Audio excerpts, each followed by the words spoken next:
오늘의 질문은 마땅히 자녀들에게 무엇을 가르쳐야 하는가?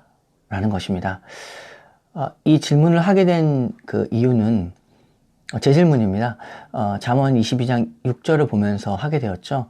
마땅히 행할 길을 아이에게 가르치라. 그리하면 늙어도 그것을 떠나지 아니하리라.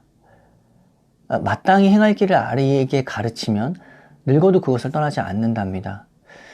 그런데 마땅히 뭘 가르쳐야 되는가? 라는 것이죠.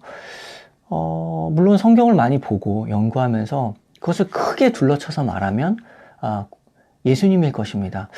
그런데 아이를 이렇게 교육하다 보면서 세세한 부분까지 좀 구체적으로 설명해야 될 순간들이 많이 옵니다. 그거를 그냥 내가 아는 것으로 그냥 말할 것인가? 구체적으로 그 아이들에게 가르쳐야 할 내용의 핵심은 무엇인가? 라는 고민을 하게 되죠. 아이의 교육에 관심이 많습니다.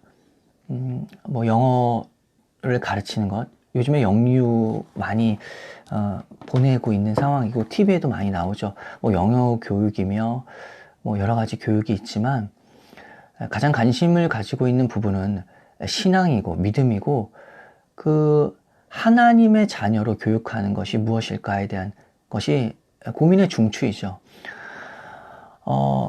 좀 알고 싶었습니다. 이렇게 자신감 있게 이것이다 라고 말할 수 있을까요? 자녀를 키우는 입장에서 언제나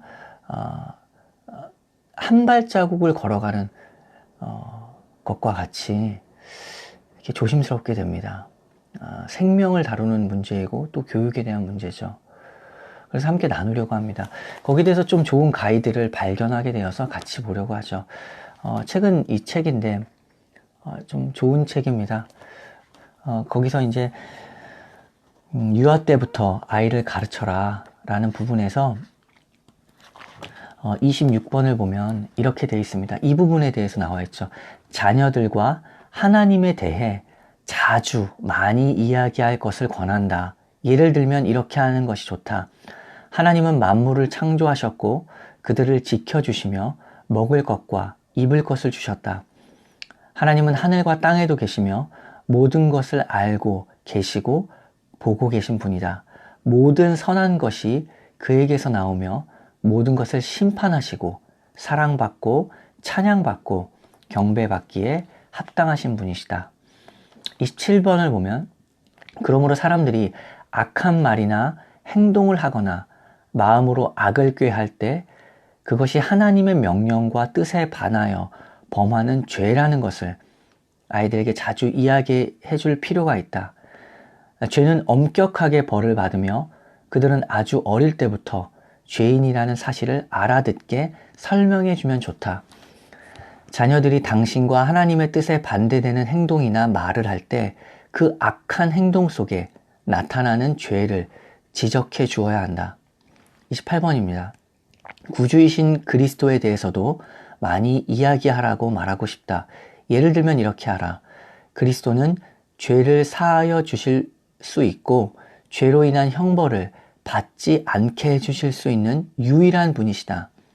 그는 어린아이들을 불러 착한 아이들이 되게 하신다. 그리스도는 그에게 나아가 그를 통해 은혜를 받기 원하는 죄인들을 위해 죽으셨다. 또한 그들이 악을 삼가고 선을 행하면 천국으로 인도해 주실 것이다. 이러한 부분들을 마땅히 가르치라는 것이죠. 요약하면 이렇습니다. 26번 제가 읽은 것은 하나님의 창조와 섭리를 이야기한 것이고 그 다음에 죄에 대한 문제, 타락에 대한 것이죠. 그 다음 28번은 예수 그리스도 곧 구원에 관한 것입니다. 그래서 이렇게 짧게 요약하면 창조, 타락, 구원을 이야기하라는 것이죠. 그것을 아이들에게 가르치라는 것입니다. 창타구 이렇게 많이 외웠죠. 바로 그것입니다. 하나님의 창조와 또 죄에 대한 문제. 애들이 부모의 말을 어기는 것이 부모에게 불순종하는 것이 잘못된 것이다. 그리고 순종을 가르쳐야 한다. 하나님이 아담과 하와에게 선악과를 먹지 말라는 것, 순종을 가르치신 것처럼 하나님의 방법으로 아이들에게 순종을 가르치고 잘못된 것에 대하여서 그 죄를 지적하여라 라고 하는 것이죠. 그러나 그것으로 끝나는 것이 아니라 구원을 이야기하는 것입니다. 구주이신 예수 그리스도, 어린아이들을 부르셔서 착한 아이를 만드시는 유일한 능력이 누구에게 있는가? 예수님에게 있다. 예수님에 대해서 또한 많이 말하라. 이것이었습니다. 마땅히 행할 길을 아이에게 가르칠 때 성경은 이렇게 말합니다. 이렇게 약속합니다. 그리하면 늙어도 그것을 떠나지 아니하리라. 자녀를 키우는 모든 부모들이 자녀에 대한 책임, 그리고 자녀에 대한 기쁨을 누리며 아이들을 가르치며 아이들의 그 열매를 보는 것이죠. 늙어도 그것을 떠나지 않고 하나님 안에서 자랄 것이다 라는 성경의 약속을 믿고 오늘도 가르치고 내일도 기도하고 오늘도 훈육하며 살아가는 오늘이 되는 것입니다.